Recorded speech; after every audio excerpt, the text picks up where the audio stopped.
So I'm on my way first to see Hiroshima Castle, and then afterwards I'm going to go to the Peace Memorial Park, which is the site of where the first atom bomb was dropped by the United States in Hiroshima in World War II. And it's snowing? I don't know if you can see, but it's sunny and it's snowing. So this right here is my absolute favorite aesthetic, is like old, ancient type of castle next to skyscrapers. Absolutely love it. Hiroshima Castle was filled with wonderful architecture and nature. The museum was really fun and had a lot of ancient stuff to see, and it only cost 200 yen. There was one monument, or lack thereof I should say, that especially caught my attention. So this area behind me was built as a war military base in the vicinity of the Hiroshima Castle. It was built in the late 1800s during the Sino-Japanese War as a military base, and over time it was used by the emperor and other people and was preserved as a historical monument. But as you can see here, after the atomic bombing, the only thing that remained was the foundation, these stones. So even though we're still really far away from the original place where the bomb dropped, it just shows how far the impact was.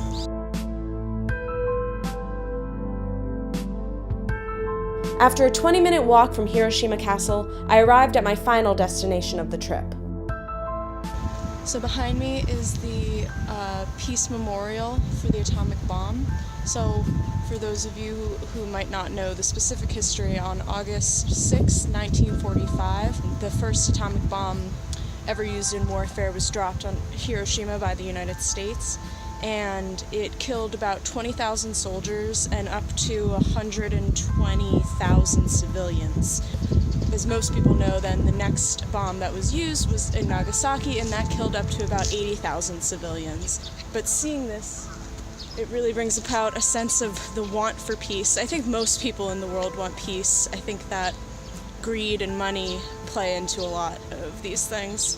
But I am not an expert on such matters, so I'm just going to enjoy the park and allow it to fuel my reasoning for the way that I want to live my life, and I hope that you guys enjoy it.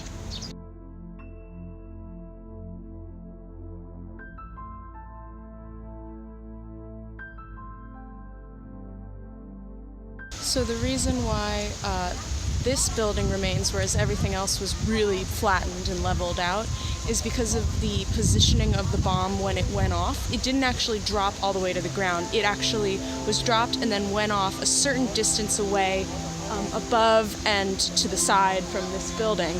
And so because of the positioning, even though when the bomb went off it killed everyone inside instantly, the building itself still remains in this kind of destroyed fashion. And so after the war, there was a group of people who called to preserve this piece when they wanted to build the park, and there was also a group who wanted to tear it down because they thought that looking at it invoked such horrible memories.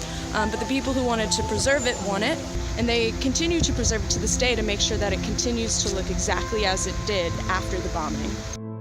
After I finished my walk through the park, I went to the Atomic Bomb Museum. The museum, just like the park, just like the entire city of Hiroshima, really advocates for world peace through the continued elimination of these powerful nuclear weapons from our world so that we can live in a safe world. And I can agree with that. I get down with that pretty hard. To end this solemn and thought-provoking day, I decided to look through my hotel's recommendations for a place to eat. And seeing the way that they spelled sushi cheered me up right away. But knowing that Hiroshima is famous for its okonomiyaki, I decided to go for it. I ended up finding an entire floor of okonomiyaki stands, and after perusing the options, I tucked in for a delicious meal. For those of you who don't know, an okonomiyaki is like a pancake stuffed with cabbage and smothered in barbecue sauce. AKA, it's awesome. But Hiroshima does it differently than most places in that they fill their pancakes with pork and yakisoba, which is one of my absolute favorite foods.